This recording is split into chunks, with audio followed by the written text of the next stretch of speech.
Api yang membakar mobil dinasku malam itu bukan sekadar kobaran amarah. Itu adalah panggilan yang memaksa aku menghadapi bayang-bayang masa lalu yang kelam dan keputusan yang tak mudah.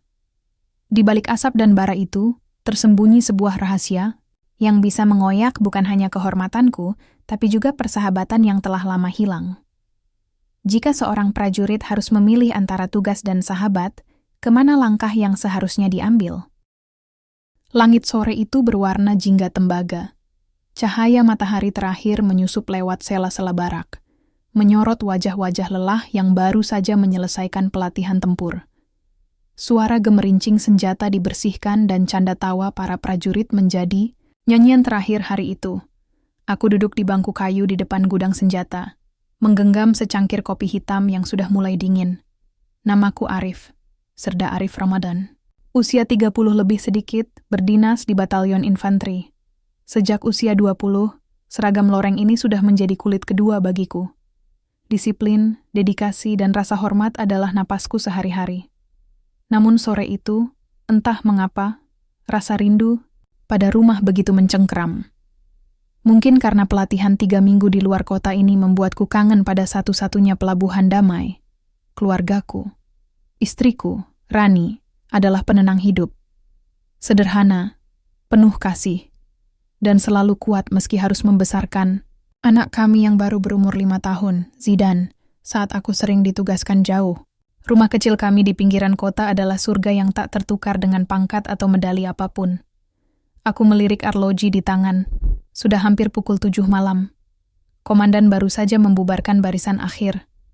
Aku diberi izin pulang malam itu juga lebih cepat dari yang dijadwalkan. Sebuah keberuntungan langka. Serda Arif, hati-hati di jalan. Jangan lupa titip salam buat Bu Rani. Sapa Leda Yoga sambil menepuk bahuku. Aku mengangguk dan tersenyum. Siap Dan. Terima kasih izinnya. Langkah kakiku terasa ringan menuju garasi. Mobil dinas tua yang biasa kugunakan, sebuah kijang berpelat militer, sudah menunggu di sana. Mesinnya tidak sempurna, kadang ngadat, tapi tetap setia membawaku. Pulang. Aku memeriksa ban dan lampu, kebiasaan lama yang tak pernah kutinggalkan. Lalu, aku menghidupkan mesin dan meluncur ke jalan beraspal yang mulai sepi. Jalanan menuju rumah melewati hamparan sawah dan perumahan yang mulai gelap. Radio di mobil menyala pelan, memutar lagu lama dari Ebit G.A.D., nada sendu yang cocok dengan suasana hatiku.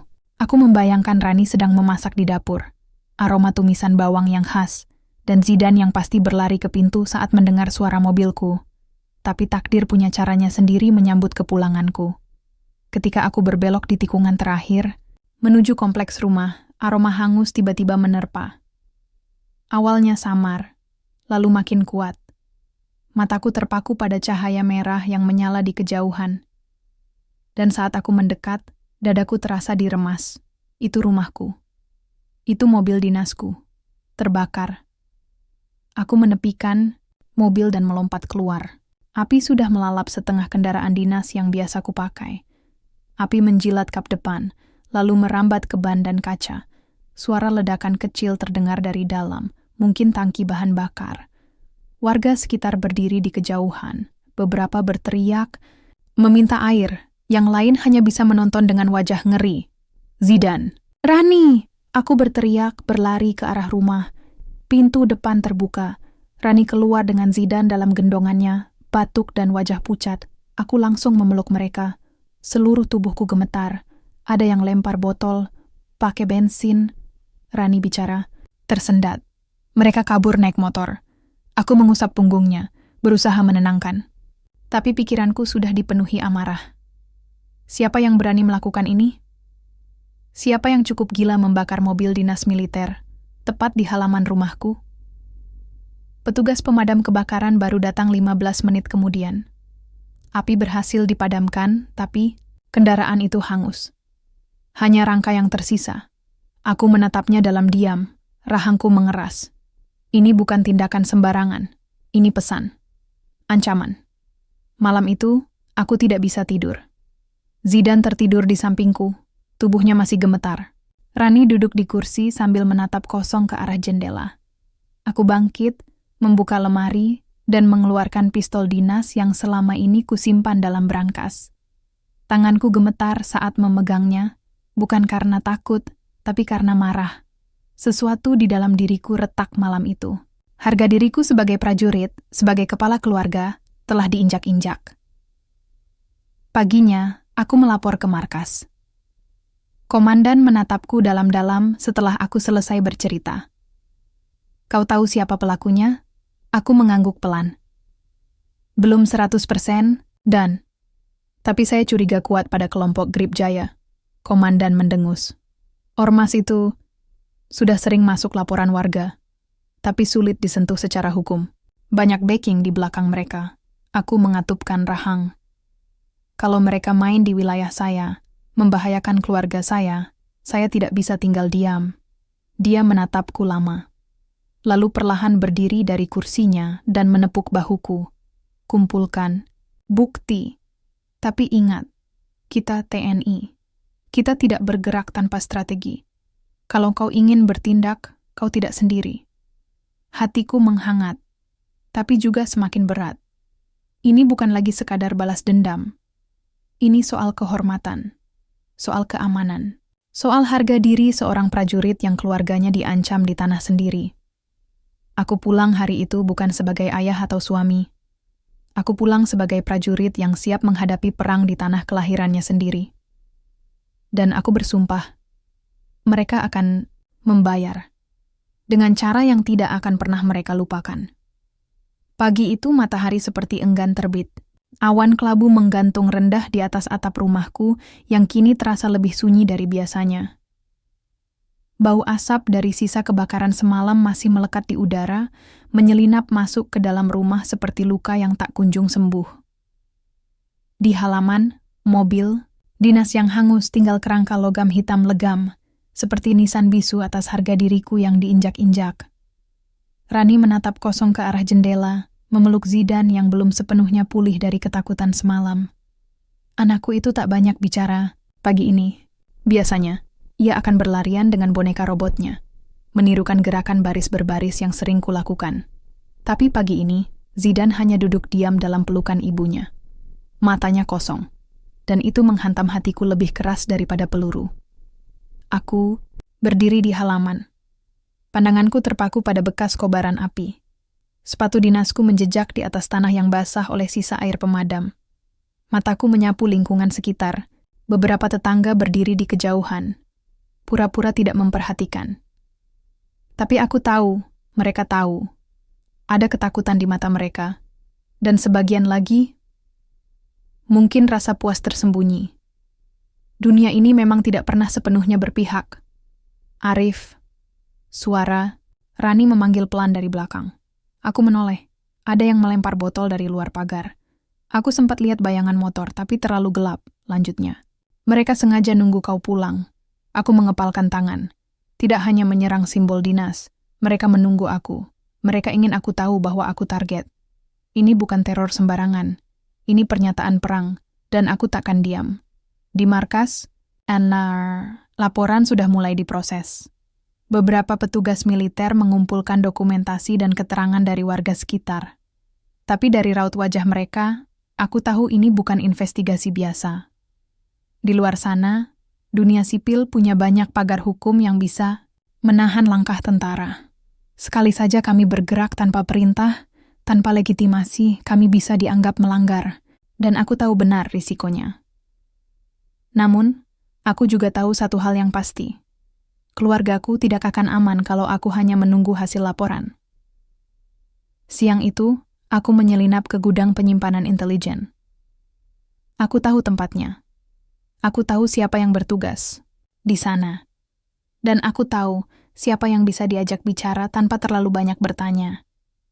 Masih seperti dulu, Rif. Masuk-masuk tanpa izin, kata suara di balik pintu. Aku menoleh dan tersenyum tipis. Reza, jawabku. Butuh bantuan. Reza adalah rekan satu angkatan dulu. Setelah lulus, dia bergabung dengan unit intel, sementara aku lebih memilih jalan infanteri. Kami jarang bertemu, tapi hubungan kami selalu profesional. Dan kadang, di dunia yang penuh lapisan ini, Punya teman seperti dia adalah berkah tak ternilai. Ada nama? Tanyanya sambil menyalakan komputer. Tangannya lincah, seolah sudah hafal sistemnya luar kepala. Grip Jaya, jawabku datar. Iya, berhenti sejenak. Matanya memandangku dengan sorot serius. Kau serius? Aku hanya mengangguk.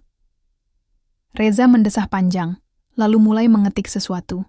Layar menampilkan serangkaian data, laporan pengintaian, hingga berita lama. Grip Jaya itu rumit, katanya. Dulu cuman ormas kecil, basis sosial di kampung-kampung. Tapi beberapa tahun terakhir, mereka mulai menguasai logistik, proyek, pemerintah daerah. Bahkan ada dugaan keterlibatan narkotika. Aku mengangguk pelan. Mereka membakar mobil dinas di rumahku. Istriku dan anakku hampir jadi korban. Reza menatapku lama. Lalu perlahan menggeser sebuah map ke arahku. Ini file mereka. Nama-nama anggotanya, markas tidak resminya, dan laporan pengintaian terakhir. Tapi Arif, dengar. Kalau kau mau turun tangan langsung, kau harus berhati-hati. Ini bukan operasi resmi. Dan kalau kau jatuh, sistem tidak akan melindungimu. Aku mengambil map itu. Aku tidak butuh perlindungan sistem. Aku cuma butuh keadilan. Sore menjelang. Langit kembali jingga. Tapi kali ini, keindahannya tak mampu meredakan gejolak dalam dadaku. Aku duduk di ruang tengah, map itu terbuka di depanku. Di dalamnya, foto-foto wajah yang tak kukenal, catatan transaksi, lokasi gudang, nama-nama samaran, dan satu simbol, lambang Grip Jaya, tengkorak hitam dengan pedang bersilang. Aku menelusuri daftar nama itu satu persatu. Beberapa terlihat familiar. Wajah-wajah yang sering kulihat nongkrong di perempatan kampung, mabuk, tertawa keras, dan merasa kebal hukum. Tapi satu nama membuat jariku berhenti. Damar. Nama itu muncul di beberapa catatan transaksi. Damar adalah adik dari teman sekolahku. Dulu ia anak pendiam, kutu buku, selalu ikut pengajian. Tapi sejak kakaknya kecelakaan motor dan meninggal, dia hilang dari pergaulan. Aku tak pernah menyangka namanya muncul di organisasi kekerasan seperti ini. Kupandangi lagi simbol di halaman depan map. Simbol kematian. Simbol perlawanan tanpa arah. Mereka pikir mereka bisa bertindak sesukanya. Mereka pikir tidak ada yang akan menyentuh mereka. Tapi mereka salah. Malam itu aku mempersiapkan semuanya. Pakaian hitam, sepatu kets, sarung, tangan, dan tas kecil berisi perlengkapan pengintaian. Aku bukan intel, tapi sebagai prajurit infanteri, aku tahu bagaimana cara menyusup, mengamati, dan menyerang dalam senyap. Rif, kamu mau kemana? Tanya Rani saat melihatku mengenakan jaket. Aku menatap matanya dalam. Cuman patroli pribadi. Dia tahu aku sedang menyimpan sesuatu. Tapi dia juga tahu, malam itu, kata-kata takkan bisa menghentikanku. Rani memelukku erat. Wajahnya menempel di dadaku, dan suaranya lirih. Jangan biarkan mereka menang. Tapi tolong, jangan buat Zidan kehilangan ayahnya. Aku mengangguk, lalu pergi. Bara dalam dadaku tak akan padam sebelum mereka tahu bahwa sekali kau mengganggu prajurit, terlebih keluarganya, kau telah membuka pintu perang yang tak bisa kau tutup. Udara malam kota terasa berbeda saat kau menyusup dalam diam. Tak ada lampu jalan yang menyambut, hanya bayangan pepohonan yang mengintai dari balik gelap. Suara motor sesekali lewat, menciptakan denyut hidup di tengah keheningan. Tapi malam itu, aku bukan bagian dari denyut itu. Aku adalah bayang-bayang, menyusup dari satu sudut ke sudut lain, menelusuri jejak luka yang belum terbalas. Dari catatan Reza, aku tahu lokasi yang sering dijadikan tempat berkumpul oleh anggota. Grip Jaya, sebuah gudang tua di pinggiran pasar, tampak biasa, hampir tak mencolok. Tapi jika kau tahu apa yang harus dicari, maka gudang itu seperti jantung dari sesuatu yang jauh lebih berbahaya. Jendela-jendela atas ditutup kayu, dindingnya kotor oleh grafiti, dan ada 2 motor gede diparkir di sisi kanan. Satu hal yang tak bisa disembunyikan dari mata seorang prajurit, pola. Orang-orang ini bukan preman biasa. Mereka punya ritme. Mereka punya sistem. Aku berjongkok di balik rimbunan ilalang tinggi. Mengintai, mencatat. Satu orang berjaga di depan pintu dengan rokok di tangan, mengenakan jaket kulit dan celana sobek. Ia terlalu santai. Artinya mereka belum sadar mereka sedang diawasi. Di dalam samar terdengar suara musik dan gelak tawa, mungkin 5 atau 6 orang. Aku tidak membawa senjata malam itu, hanya kamera kecil, senter ultraviolet, dan pena. Misi ini bukan untuk menyerang. Belum. Aku butuh bukti. Aku butuh nama. Dan lebih dari itu, aku butuh pemicu. Pukul 11 lewat. Sedikit, satu mobil masuk ke area belakang gudang. Lampunya dimatikan sebelum berhenti. 2 orang turun, dan dari sorot mataku yang sudah terbiasa digelap, aku mengenali salah satunya. Damar Dog, 15 tahun. Sudah selama itu aku tak melihatnya. Tubuhnya lebih kekar sekarang. Wajahnya dipenuhi jenggot tipis dan sorot mata yang kosong. Ia tertawa saat membuka pintu samping gudang, lalu menghilang di dalam. Tak ada jejak anak baik yang kukenal dulu. Yang kulihat kini adalah bagian dari sistem yang membakar mobil dinasku dan membuat anakku trauma. Aku menahan napas. Hati ini digempur amarah. Tapi otakku, sebagai prajurit, tetap berpikir dingin. Sambil tetap bersembunyi, aku mengaktifkan kamera, kecil dan mulai merekam. Beberapa menit kemudian, suara dari dalam mulai meningkat. Musik berhenti. Lalu suara lain muncul, datar, berat, dan penuh komando. Sampai minggu depan, kita harus sudah kirim 5 paket ke Sumatera. Kode merah dari atas. Jangan banyak tanya. Kita digaji untuk kerja, bukan mikir. Aku menajamkan pendengaran. Dan satu lagi, mobil yang dibakar kemarin itu milik tentara. Jadi kalau ada yang merasa pahlawan dan posting di medsos, gua pribadi yang matiin kalian. Kita belum boleh muncul. Belum waktunya. Kalimat itu seperti palu yang menghantam dadaku. Jadi benar. Mereka tahu siapa target mereka. Dan mereka tidak takut. Karena mereka merasa aman di balik sistem yang lebih besar, jaringan. Dan jika benar paket-paket itu adalah narkotika, seperti dugaan Reza, maka Grip Jaya bukan cuma ormas. Mereka adalah cabang dari sesuatu yang jauh lebih berbahaya. Aku terus merekam. Beberapa menit kemudian, Damar keluar lagi, bersama pria yang duduk di depan. Mereka berbicara pelan, lalu naik motor masing-masing, dan meninggalkan gudang. Aku tetap di tempat, menunggu hingga semua tampak tenang. Baru kemudian aku merayap keluar dari persembunyian, melingkari sisi bangunan, dan menyelinap ke belakang. Tak ada CCTV. Sebuah kesalahan bagi mereka, dan keuntungan besar bagiku. Dengan cepat, aku menemukan satu pintu kecil yang tidak terkunci. Hanya beberapa meter ke dalam, ada lemari besi terbuka yang menyimpan kantong-kantong plastik hitam. Aku tidak membukanya, tak ingin meninggalkan jejak. Tapi cukup untuk mengambil foto, mencatat jam, dan mencium bau bahan kimia menyengat yang menempel di udara. Ini bukan tempat nongkrong. Ini adalah pusat distribusi gelap. Aku keluar secepatnya, berjalan kaki 2 kilometer ke tempat aku menitipkan motorku. Sepanjang perjalanan, dadaku sesak.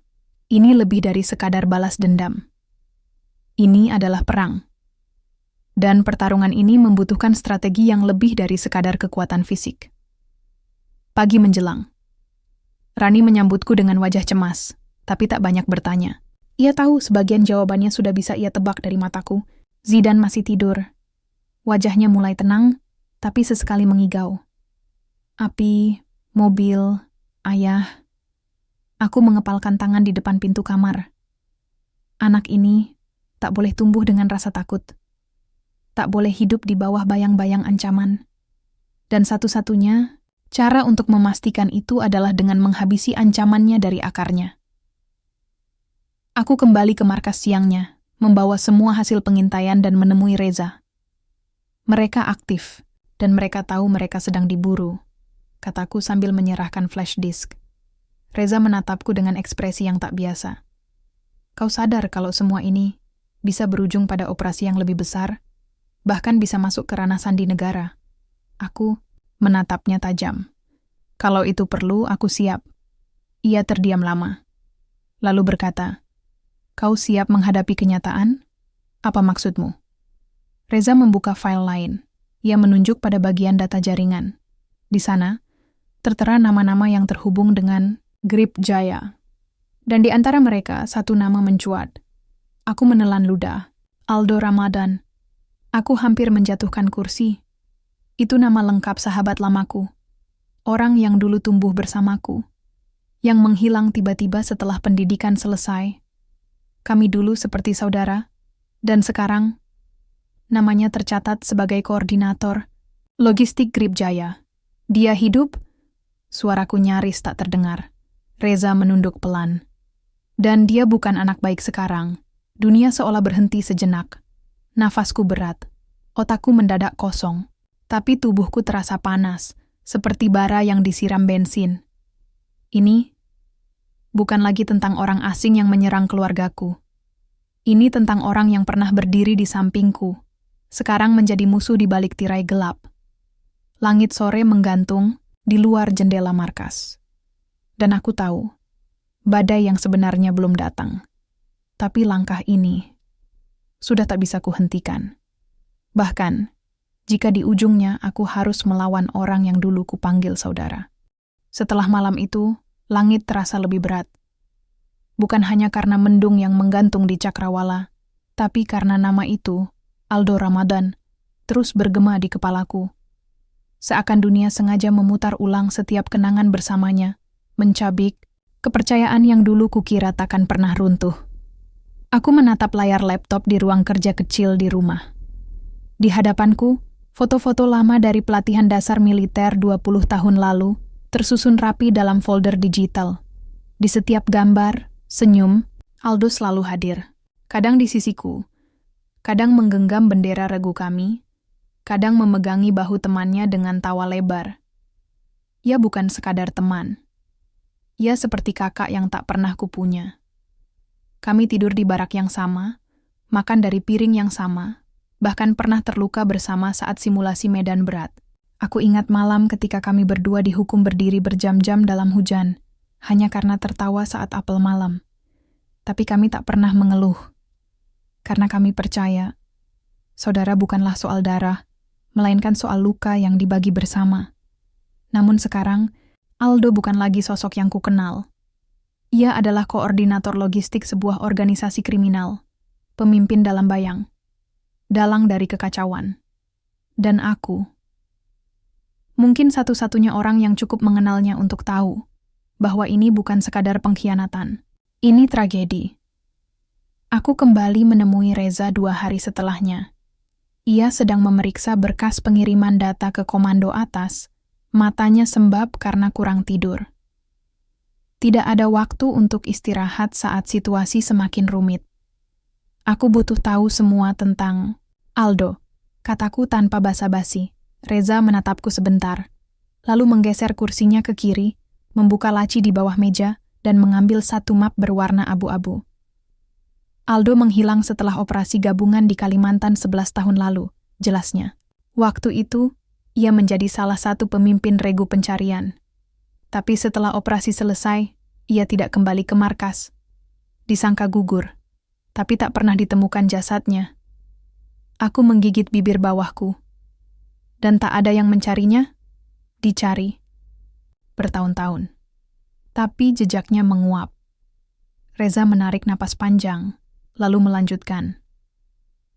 Lalu 3 tahun lalu, nama Aldo muncul dalam pantauan Satgas Narkotika. Bukan sebagai pengguna, tapi sebagai penghubung logistik dari ormas yang berubah jadi sindikat. Saat itulah kami tahu, dia belum mati. Tapi dia telah memilih hidup di sisi yang lain. Aku menunduk. Kau tahu betapa dekatnya aku dengannya, kan? Justru karena itu aku memberitahumu lebih dulu, jawab Reza. Karena jika benar, Aldo pemimpin lapangan Grip Jaya, maka satu-satunya cara untuk membongkar semuanya adalah dengan menjatuhkan dia. Aku terdiam lama. Bagaimana mungkin kau menjatuhkan orang yang pernah menolongmu bangkit saat kau nyaris putus asa? Bagaimana mungkin kau menodongkan senjata ke wajah orang yang dulu ikut menangis saat ibumu wafat? Aku tahu jawabannya, karena kebenaran tak mengenal saudara. Malam itu aku memutuskan pergi sendiri, tanpa rencana resmi, tanpa restu siapapun.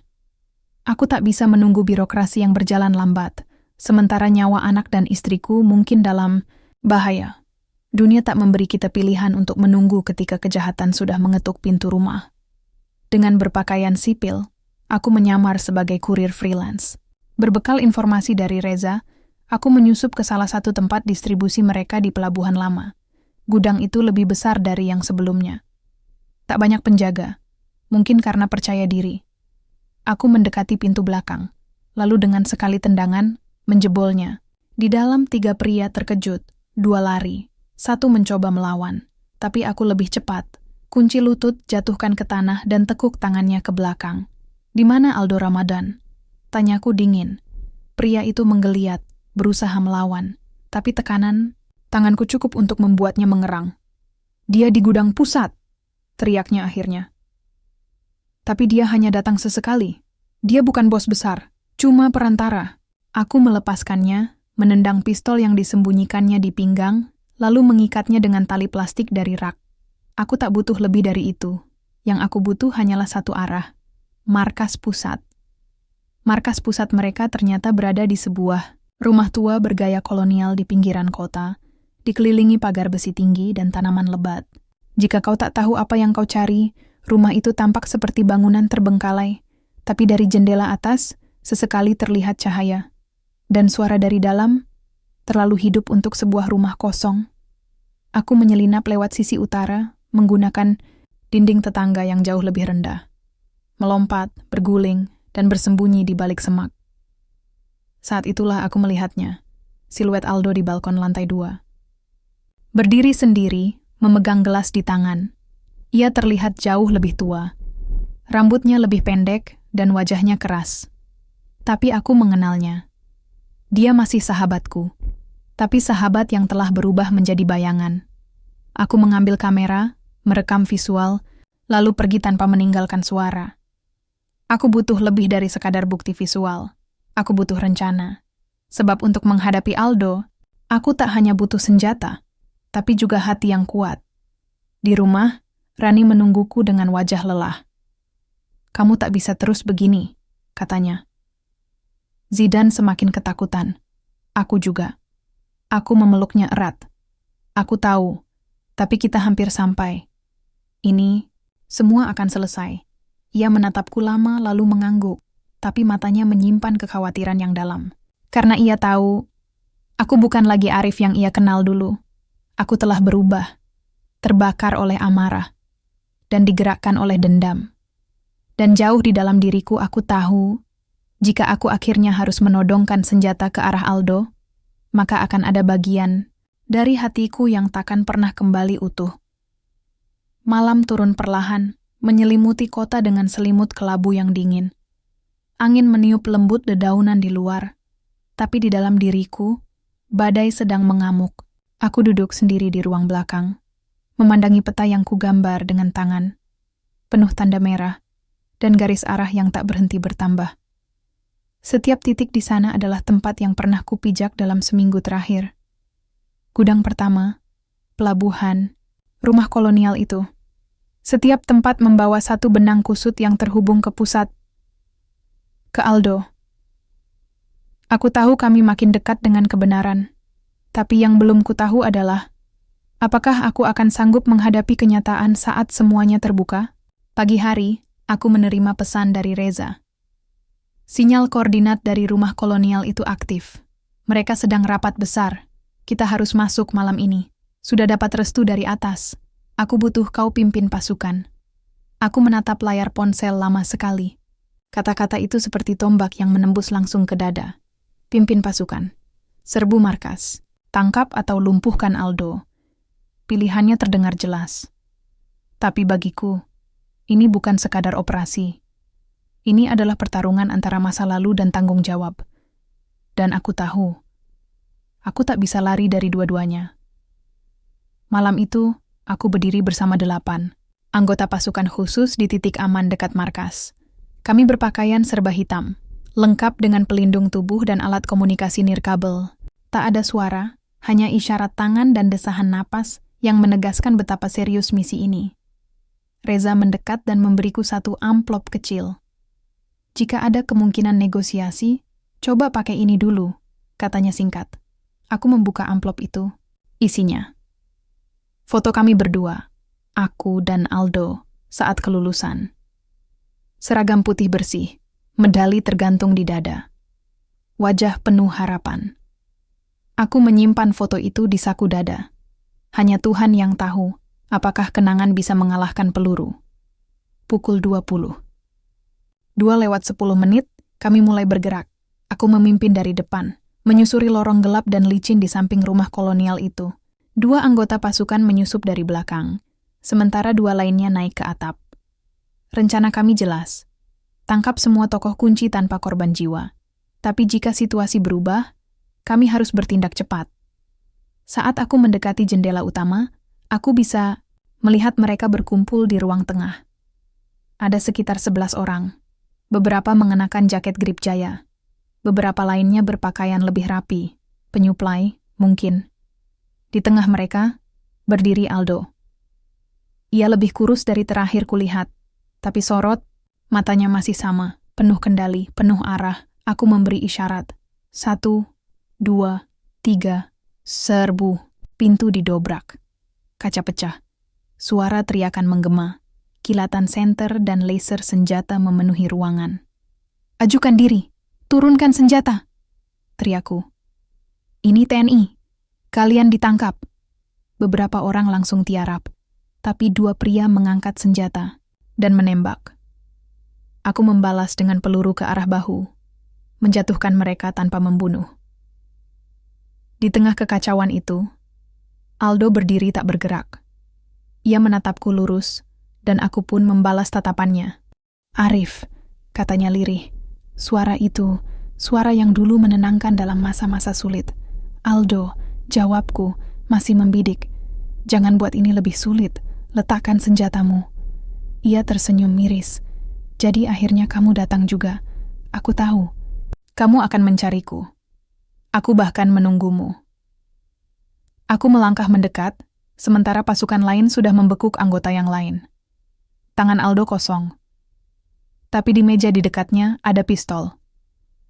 "Apa kamu benar-benar jadi bagian dari ini?" tanyaku, suaraku berat. "Grip jaya, narkoba, teror?" Ia menunduk. "Aku bukan pemimpin. Aku hanya mencari tempat. Dunia ini, Arif, tak lagi seperti dulu. Kita tak punya tempat setelah perang. Tak ada hormat untuk pengorbanan kita. Aku hanya bertahan." "Bertahan?" tanyaku tajam.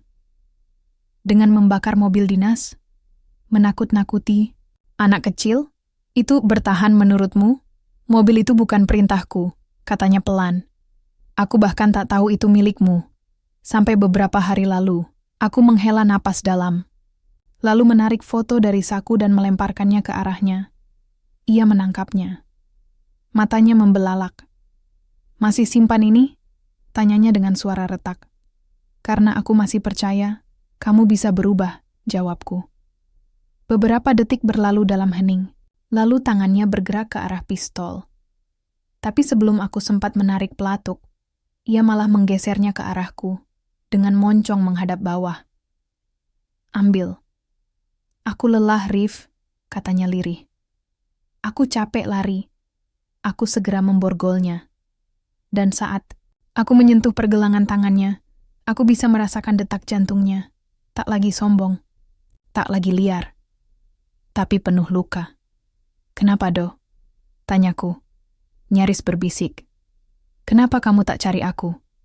Ia menatapku, mata memerah. "Karena aku takut kamu kecewa. Dan aku tahu, kamu pasti akan datang. Bukan sebagai teman, tapi sebagai prajurit." Aku mengalihkan pandanganku. Karena ia benar.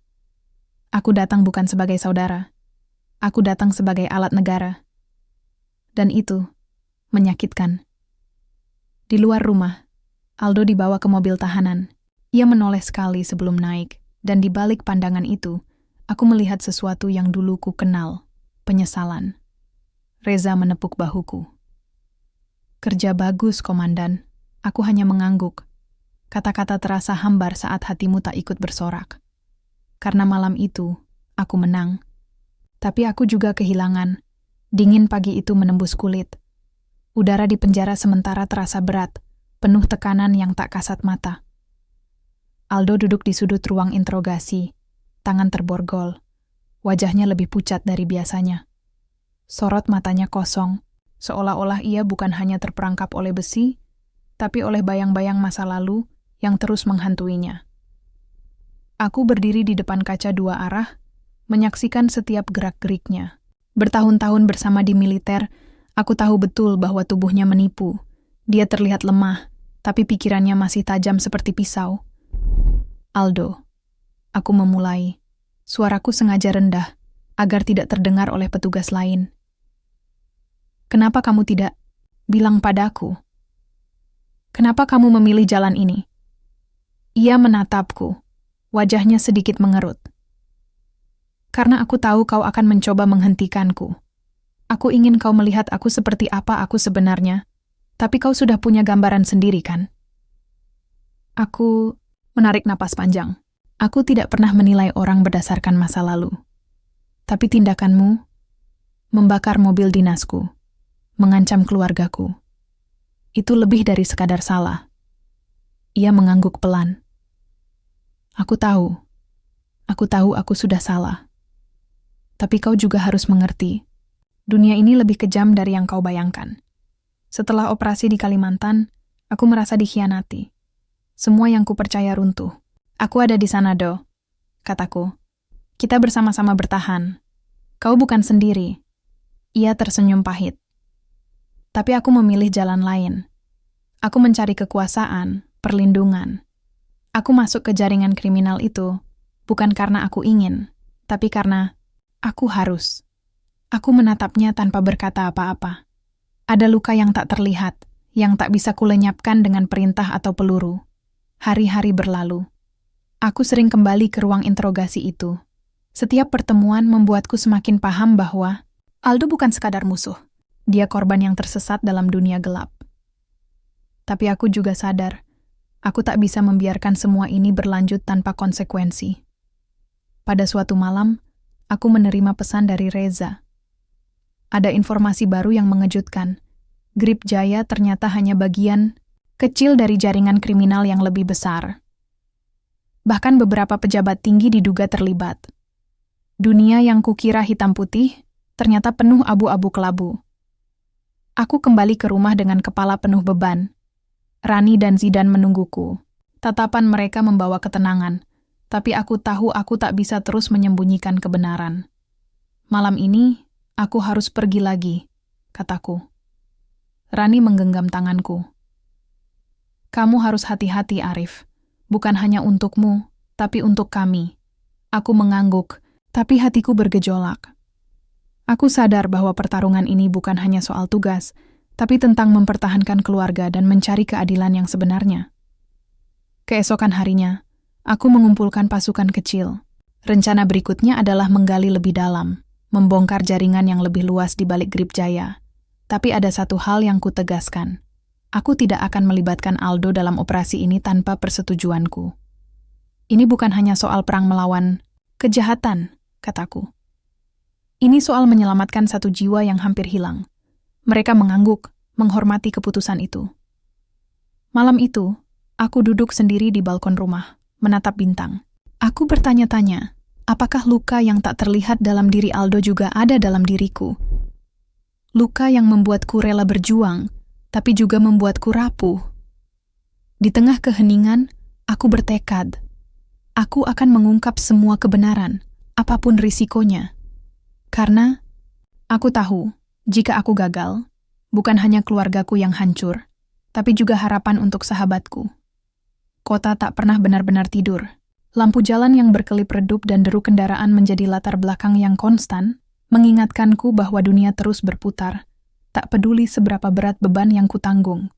Setelah kejadian di rumah kolonial itu, hidupku berubah. Setiap langkah menjadi pengawasan, setiap kata terbungkus kewaspadaan. Aku dan tim mulai memburu jejak jaringan yang lebih besar, yang selama ini bersembunyi di balik nama Grip Jaya. Pagi itu, Reza datang dengan wajah serius membawa sebuah berkas. "Ini dari hasil pengintaian selama sebulan terakhir," katanya, sambil membuka laptop. Ada pola pengiriman yang mengarah ke sebuah gudang di pinggiran kota. Tempat ini diduga kuat menjadi pusat distribusi narkoba dan senjata. Aku menatap layar dengan seksama. Informasi itu membuka pintu ke sebuah dunia gelap yang selama ini tersembunyi dari pandangan publik. "Ini kesempatan kita untuk menggulung jaringan mereka," kataku tegas. "Tapi kita harus bergerak cepat dan hati-hati. Mereka tahu kita mendekat." Reza mengangguk.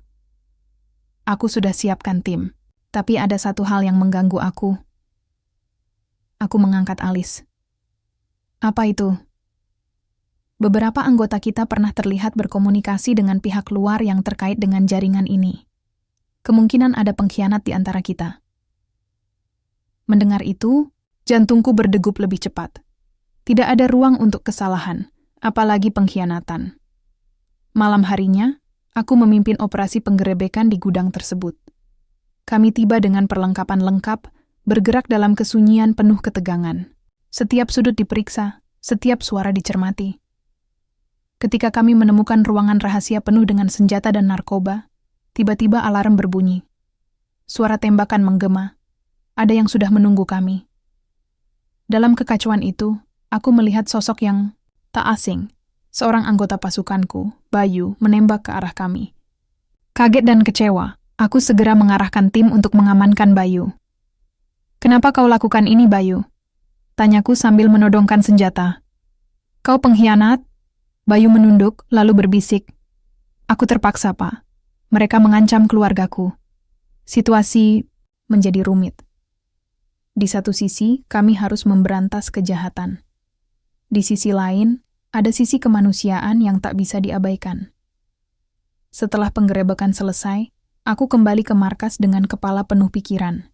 Situasi ini tidak hanya soal operasi militer, tapi juga soal integritas dan kepercayaan. Aku duduk sendiri, membuka foto lama dengan Aldo.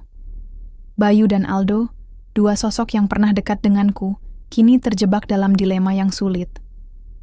Aku tahu, untuk melangkah maju, aku harus menghadapi semuanya dengan keberanian dan hati yang teguh.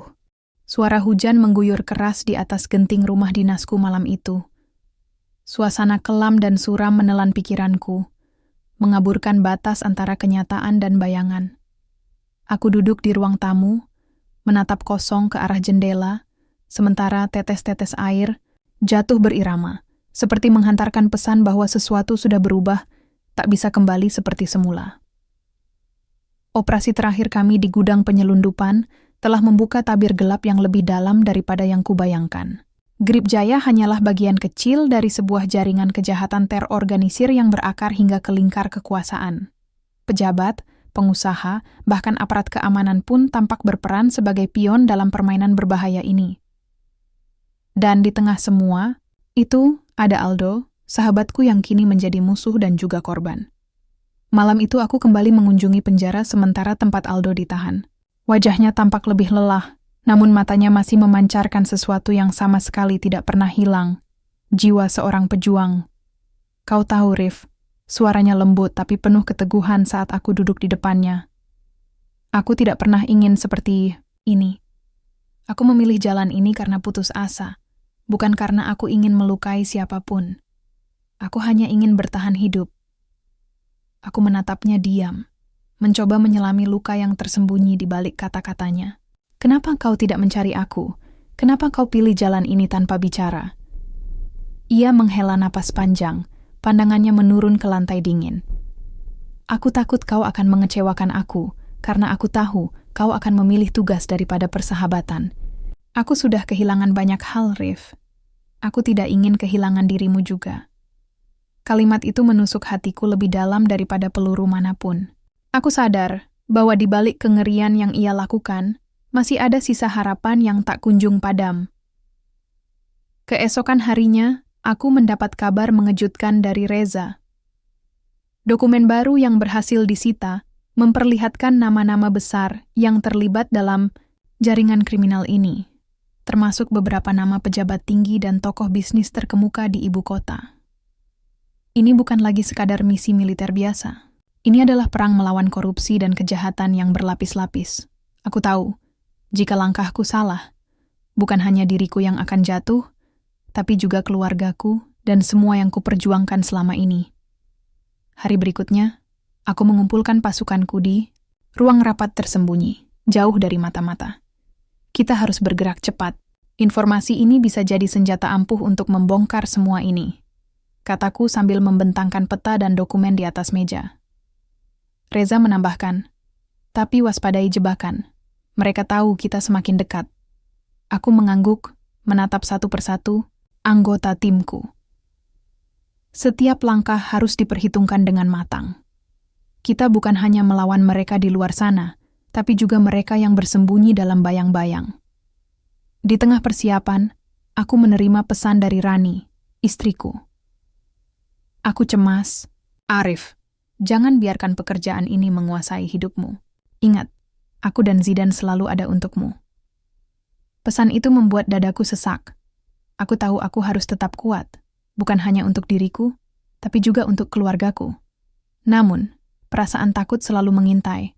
Takut kehilangan mereka, takut gagal. Beberapa hari kemudian kami melancarkan operasi besar ke markas jaringan tersebut. Dengan persiapan matang, kami menyusup dan mengepung gedung yang menjadi sarang mereka, tapi yang kami temukan jauh dari dugaan.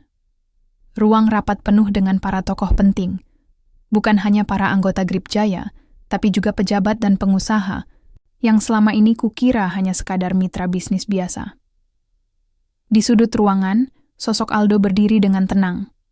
Namun kali ini, aku melihat sesuatu yang berbeda.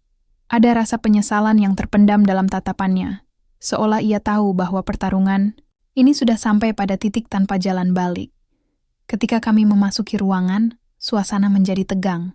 Salah satu pejabat yang terlihat ketakutan menatapku dan berkata dengan suara bergetar, "Pak Arif, kami tidak pernah berniat melibatkan Anda dalam ini. Semua ini hanya masalah bisnis."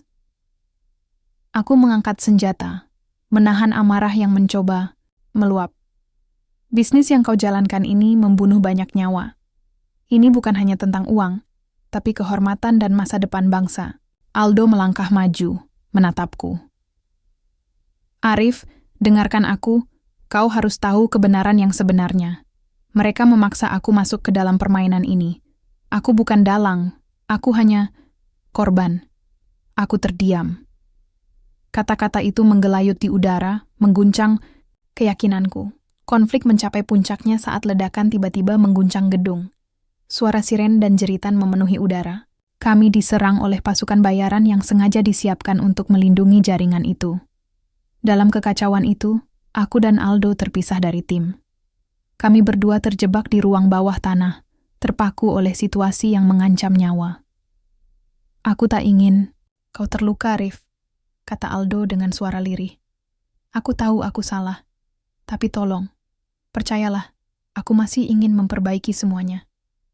Aku menatapnya dengan mata berkaca-kaca. "Aku tidak akan meninggalkanmu.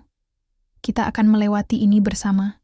Di tengah kegelapan dan suara ledakan yang menggema, aku merasakan ikatan lama yang kembali menyala. Persahabatan, pengkhianatan, penyesalan, dan harapan yang tak pernah padam. Suara siren dan ledakan masih membekas di telingaku ketika aku berhasil keluar dari reruntuhan bersama Aldo. Udara malam terasa berat, dipenuhi debu dan bau asap yang menusuk. Kami berdiri di tengah kekacauan, tubuh lelah dan jiwa penuh luka. Namun, di balik semua itu, ada secercah harapan yang mulai tumbuh.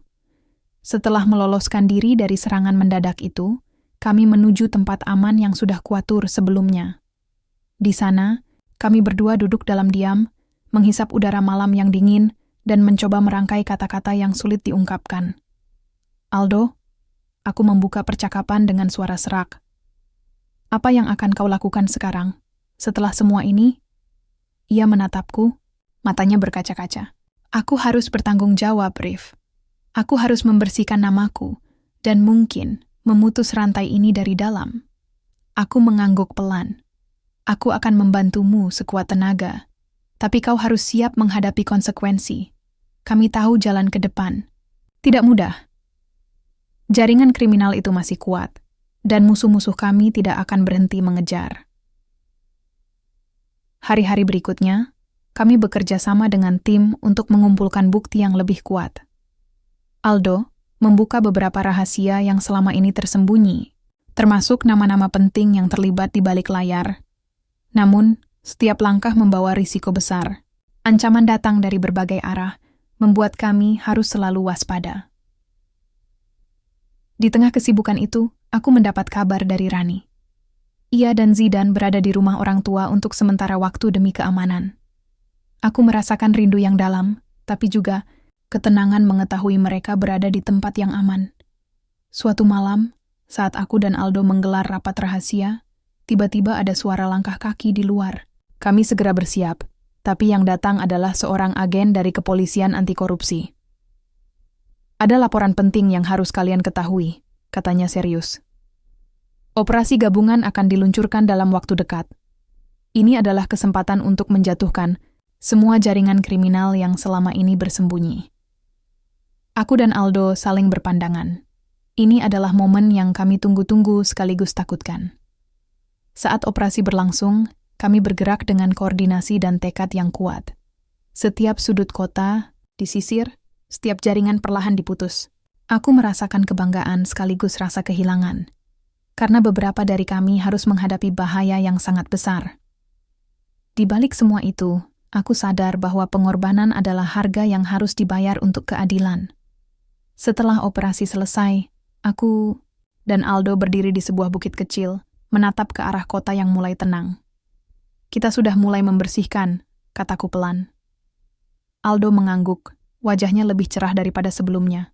Ini baru awal, Rif. Tapi aku yakin, dengan kerja keras dan kejujuran, kita bisa mengubah segalanya. Aku tersenyum, merasakan beban berat perlahan terangkat.